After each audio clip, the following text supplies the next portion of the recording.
এভাবে কেন সমাজ ছেড়ে দিলেন, ঘর ছেড়ে দিলেন, পরিবার ছেড়ে দিলেন? কি করছেন আপনারা? আপনারাই করতেন।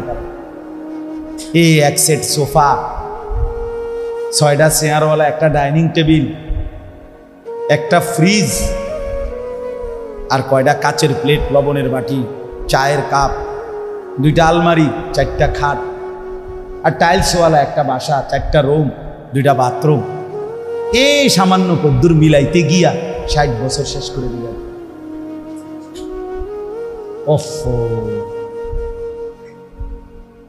এই এত লম্বা হায়াত, এতগুলো সপ্তাহ, মাস, বছর, এটুকুতেই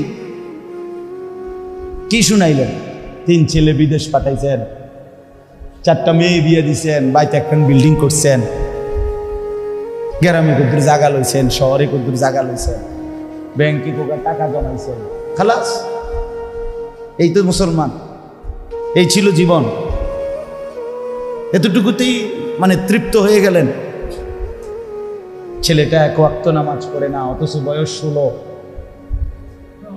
মেয়েটার বয়স 15, 14, একদিনও পর্দা করে না। আপনার ঘর থেকে রঙে রসে সাইজা, টাইট কাপড় পইরা, অসভ্য, নির্লজ্জা, বেহায়া মেয়ে প্রতিদিন বের হয়। আপনি বোঝেন না কারে দেখাইতে বের হয়? আপনার চোখে কোনো শরম নাই? আপনি মেয়েটার বাপ না?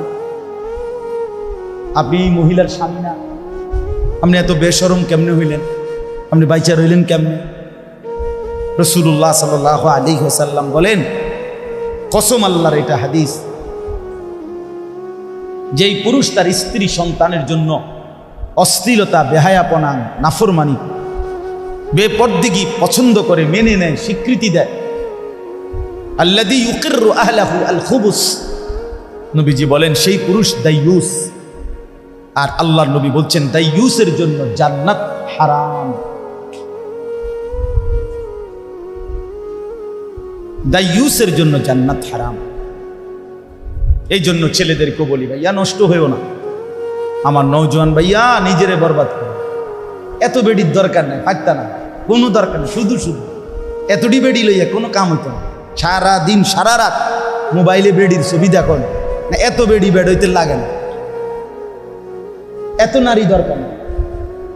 জীবন মানে শুধু নারী না, পৃথিবীতে আসার উদ্দেশ্য শুধুই নারী না। এক মহিলার ছবি, মহিলার সাথে প্রেম, এক নারীর দিকে নিয়ে সারা দিন রাত নারে দোস্ত। মানুষ এত মাতাল হওয়ার কথা না, এত পাগল, এত তার সিরা মানুষ হয়। নারী তো প্রয়োজন মানুষের মধ্যে ক্ষুধার চাহিদা, এটা কে দিছে? তো পূরণের ব্যবস্থা আল্লাহ রাখছে। মানুষের মধ্যে পানির তৃষ্ণা, এটা কে দিছেন? তো এটা পূরণের ব্যবস্থাও কে রাখছেন? মানুষের লজ্জাস্থানের চাহিদা, শাহওয়াত, এটা আল্লাহর দেওয়া। কার দেওয়া? এটা পূরণের হালাল পবিত্র ব্যবস্থাও আল্লাহ রেখেছেন কিনা বলে। তো তাইলে আর সমস্যা কি? তাইলে আর সমস্যা কি? এর জন্য এরকম কুত্তার মতো হয়ে যাওয়ার অর্থটা কি বেটা? 24 ঘন্টা নারী, ছবি, নর্তকী, নাচ, গান, জিনা, ব্যভিচার, অশ্লীল দৃশ্য আর মেয়ের পিছনে পড়ে থাকার মধ্যে সার্থকতাটা কি বেটা? এমন সুন্দর যৌবন, 16, 17, 18, 20 বছরের এমন সুস্থ সবল শরীর, দেহটাকে বাপ কেমনে নষ্ট করে দিলা? কেমনে নষ্ট করে দিল? ওফ, আমি বুঝি না এটা কি হায়াত নষ্ট করে দিল, কি চমৎকার জিন্দেগিটা শেষ করে দিল। হায় হায়, আল্লাহ আমাদেরকে মাফ করে দেন। যে ভাইরা উদ্যোগ নিছেন, আল ইসলাহ পাঠাগার, মাশাআল্লাহ, সংশোধন, আগে ফিকির করবেন। শুধু কেবল ফেসবুক, শুধু মোবাইলে ছবি আসলো, ইউটিউবে ছবি আসলো, ফেসবুকে এই করেছেন সেই করেছেন, শুধু এতটুকুতেই খুশি হইবেন না। বরং নিজের সুন্দর, নিজের আখলাক, নিজের পরিবর্তন, নিজের সেজদা, নিজের নামাজ, নিজের বন্দিগি, এটার দিকে নজর। আমরা এই করেছি, ওই করেছি, মানুষের কল্যাণে এই করেছি। মানুষ কিন্তু আমনেও কথা কয় না, আমনে নিজেও তো কি নিজের কল্যাণের ফিকির করি, নিজের ফিকির করি। আল্লাহ আপনাদেরকে উত্তমভাবে তৌফিক দান করেন। তাহলে আমার বক্তব্যটা ছিল এটাই, ইসলাম সংশোধন করতে হবে নিজের 1 নম্বরে। আর প্রথম সংশোধন ঈমান আকীদা। প্রথম সংশোধন কিসের?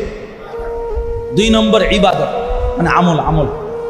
3 নম্বর হলো মুআমালাত, লেনদেন।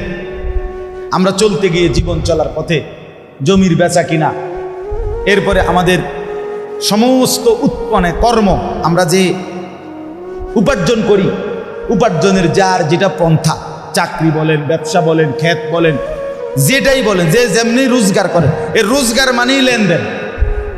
রোজগার মানে কি? কেউ পণ্য দেয়, কেউ টাকা দেয়, কেউ শ্রম দেয়, কেউ মজুরি দেয়, এই না কথাটা? মানে লেনদেন হয় এখানে। আমি শ্রম দিচ্ছি, আপনি আমারে পারিশ্রমিক দিচ্ছেন। আমি মাল দিচ্ছি, আপনি আমারে কি দিচ্ছেন? টাকা দিচ্ছেন। আমি জমি দিতেছি, আপনি আমারে মূল্য দিতেছেন, মানে লেনদেন। এইটাই মুআমালা। এইটাকেও সংশোধন করা যায়। এটার মধ্যে কোনো হারাম আছে কিনা, সুদ আছে কিনা, ঘুষ আছে কিনা, অবৈধ উপার্জন আছে কিনা, হারাম আছে কিনা, এটাকে বাছাই সংশোধন করুন। আপনি যেমন কোম্পানি বলছে আপনারা এভাবে আমরা কিস্তি দেব, আপনার থেকে এভাবে টাকা নেব, আপনি এটা তো কোম্পানি না বলছে। আপনার উচিত একজন আলেমে দ্বীনকে জিজ্ঞেস করা যে হুজুর, আমার দোকানের ব্যবসাটা হলো এই, আমারে এই কোম্পানি এভাবে মাল দিতে চায়, এভাবে টাকা নিতে চায়, আমার এটা দেওয়া নেওয়া ঠিক হবে কিনা? এটা কি 10টা মিনিট, আধা ঘন্টা একজন আলেমের কাছে জিজ্ঞেস করে নেওয়া যাইতো না? কথা বলেন না কেন? না, কিন্তু আপনি দেখেন এটা জিজ্ঞাসা করতে রাজি না।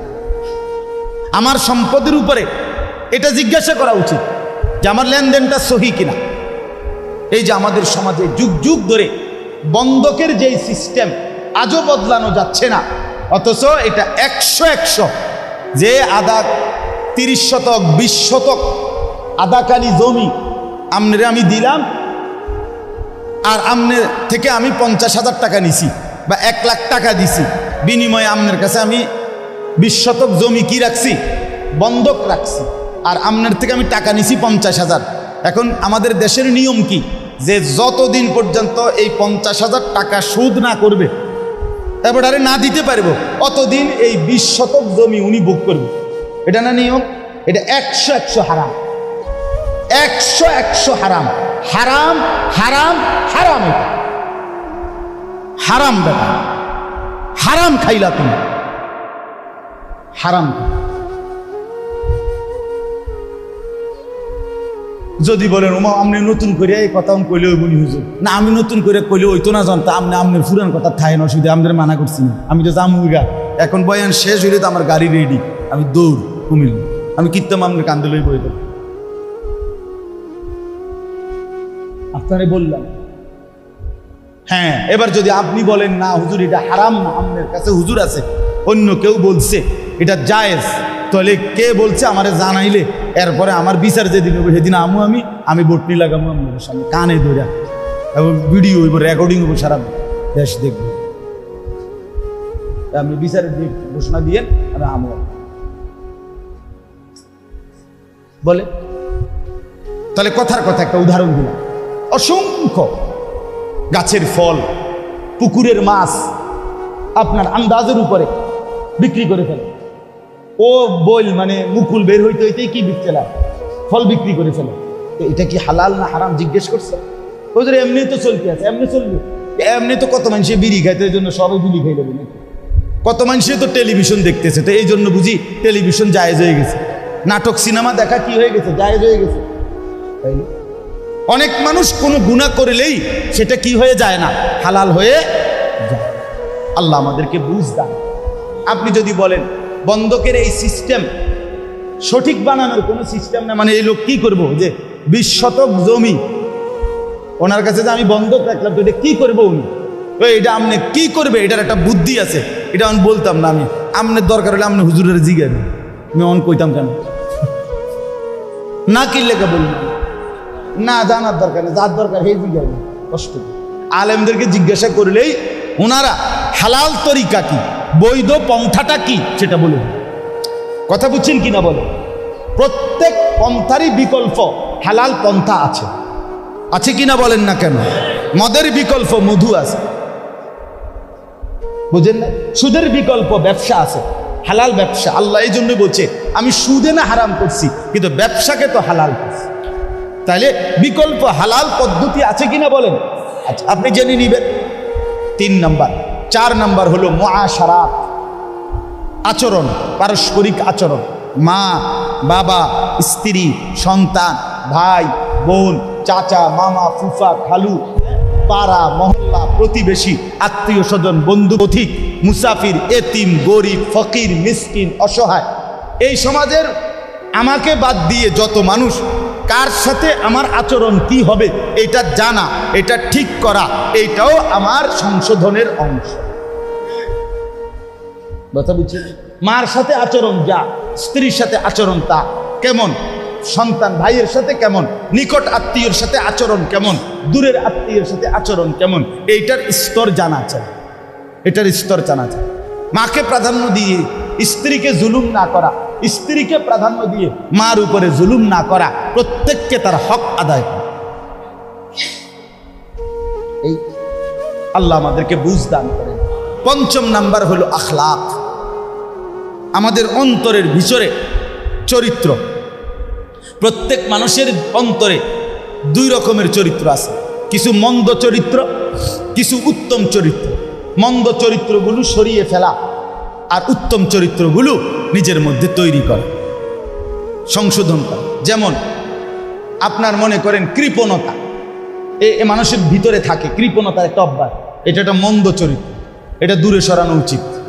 দানশীলতা, পরোপকার, এটা একটা উত্তম চরিত্র, এটা আনয়ন করা উচিত। পরের গীবত, পরের প্রতি ঈর্ষা, মানে কারো কিছু ভালো দেখলেই গাও জ্বলা, হিংসা, ঈর্ষা,